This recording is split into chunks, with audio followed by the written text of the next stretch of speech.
The Arizona desert remained silent as Walter White drove away from the abandoned freight yard before sunrise, the sky still holding onto the last traces of night.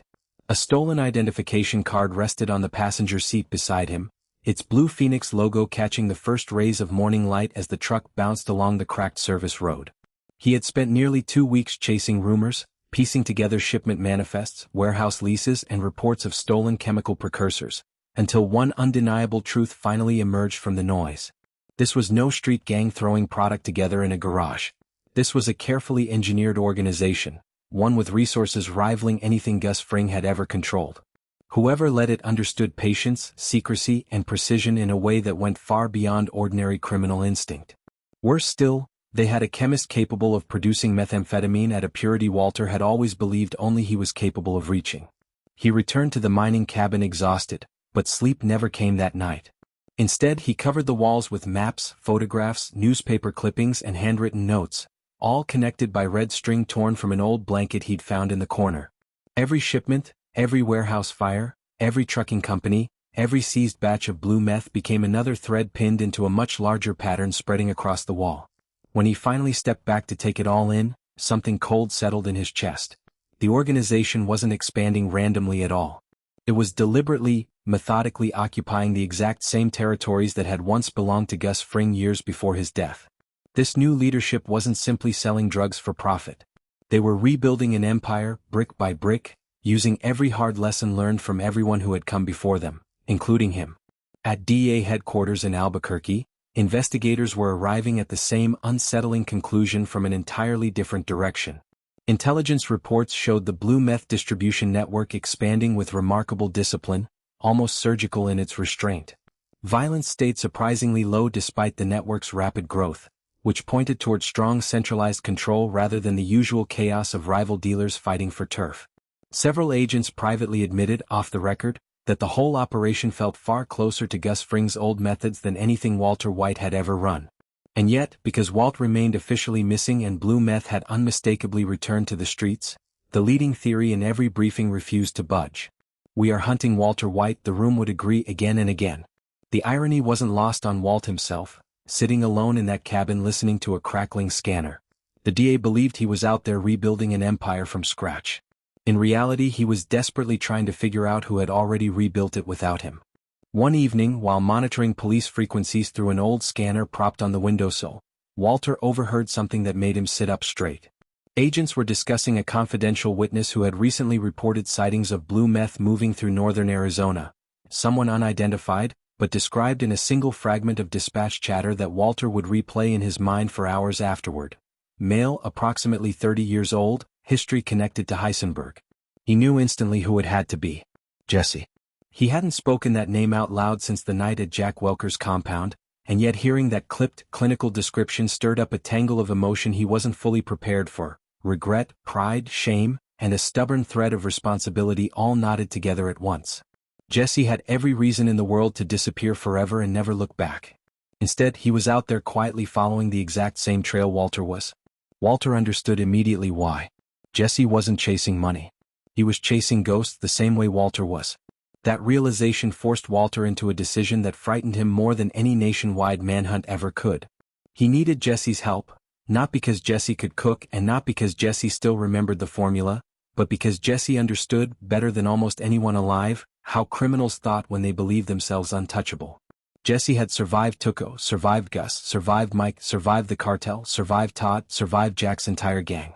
If anyone could read how this new organization moved on the street, it was him. Finding him, though, would be almost impossible. Walter thought back to something Mike Ehrmantraut had once said years earlier, half to himself, without realizing Walter had actually been listening. People who disappeared voluntarily, Mike had explained, usually didn't go where they were safest. They went back to places that meant something to them, not practical hideouts but emotional ones, places where they remembered who they used to be before everything fell apart. Using that idea as his only real lead, Walter began quietly visiting locations tied to Jesse's past. The old skate park, the neighborhood where his aunt used to live, the addiction recovery meetings Jesse had once attended in fits and starts. Every stop was its own small monument to the destruction their partnership had left behind. Empty buildings, shuttered businesses, faces that had either died or simply vanished over the years. Days passed without a single sign of him. Then everything changed in a single evening. Walter arrived outside a small church on the outskirts of Albuquerque hosting an addiction recovery meeting, with no real plan to go inside. He simply watched from the truck parked across the street, engine off, headlights dark. As people began filtering out of the building after sunset, one familiar figure stepped into the parking lot wearing a hooded jacket, head lowered against the evening chill. Jesse. He looked older than Walter remembered, not from the passage of time alone, but from everything he had survived since. The confident young man who used to crack jokes in the middle of a cook was gone. In his place stood someone carrying years of invisible weight in the way he held his shoulders, the way he refused to look up. Walter waited until the lot had emptied completely before finally stepping out and approaching. "Jesse," he said quietly. The single word froze Jesse in place. He turned slowly, and for several long seconds neither man moved, spoke, or seemed to breathe at all. Finally Jesse managed only 2 words. "No way." His face shifted from disbelief to raw anger almost instantly. "I watched you die," he said, voice shaking. "I almost did," Walter answered quietly. Jesse let out a bitter laugh. "You always do this." When Walter didn't respond right away, Jesse pressed harder. "You never stay gone." Walter tried to explain. The new blue meth, a company calling itself Phoenix Chemical Solutions, the freight yards, the hidden laboratories, the security teams that moved like professionals. Jesse cut him off before he could finish. "No," he said flatly. "You don't get to pull me back into this. This isn't about us anymore." Walter opened his mouth to argue, but Jesse just shook his head. "It never stops being about you." Walter hesitated, and for perhaps the first time in years, he understood that logic alone wasn't going to solve what was standing in front of him. So instead of defending himself, he did something he almost never allowed himself to do. He apologized. "I'm sorry," he said. Jesse stared back at him in silence, unmoving. "I'm sorry for Jane. I'm sorry for Andrea. I'm sorry for Brock. I'm sorry for everything." His voice stayed low, steady. "I know saying it changes nothing. It doesn't bring anyone back. But you deserve to hear it." The words hung in the cold night air between them. Jesse searched Walter's face for a long moment, trying to decide whether this was just another manipulation dressed up as regret. Years earlier he would have dismissed every single word without a second thought. Now, standing in that empty parking lot, he genuinely wasn't sure. Before Jesse could say anything else, headlights suddenly swept across the parking lot. A black SUV rolled slowly toward the church, windows blacked out completely, engine barely making a sound. It came to a stop less than 20 feet away from them. No one got out. Instead, the passenger window lowered only halfway, just enough for a gloved hand to drop a plain envelope onto the pavement. Then, without a word, the SUV pulled away into the dark and was gone. Walter approached cautiously and picked it up. Inside was a single photograph, one showing both him and Jesse standing together outside the church only moments earlier. Someone had been watching them the entire time. Beneath the photo, a typed message read simply, "You finally found each other." No signature. No fingerprints. Just one more line printed beneath it.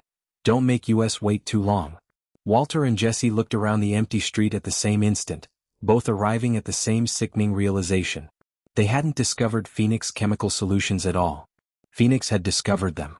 Neither of them had actually been hunting the organization this whole time. Every warehouse, every rumor, every shipment, every single clue had been laid out for them, one careful step at a time. Someone had wanted Walter White and Jesse Pinkman standing in that parking lot together, and now here they were. Jesse immediately stepped back, shaking his head. "No," he said. Walter looked at him steadily. "They're manipulating us," Walter said. "They're manipulating you," Jesse shot back. "I'm done." He turned and walked to his car without another word. Walter didn't try to stop him this time. He understood, with a clarity that came far too late in life, that forcing Jesse to stay would only repeat the same mistakes that had defined their entire history together. As Jesse's car pulled out of the lot and disappeared down the road, Walter unfolded the photograph one more time. On the back, printed in letters almost too small to notice at first, was one final line, "Phase 1 complete." A cold chill ran through his body as the truth settled in. This had never been a drug operation simply reacting to outside interference.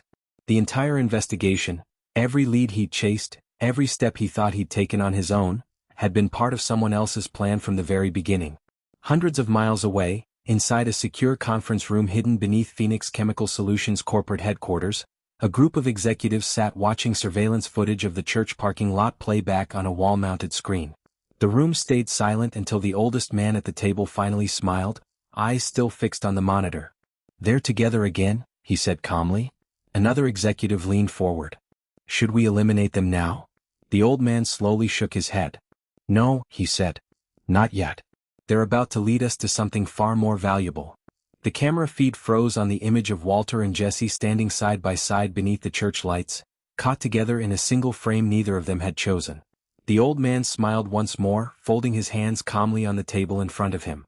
"Let the final experiment begin."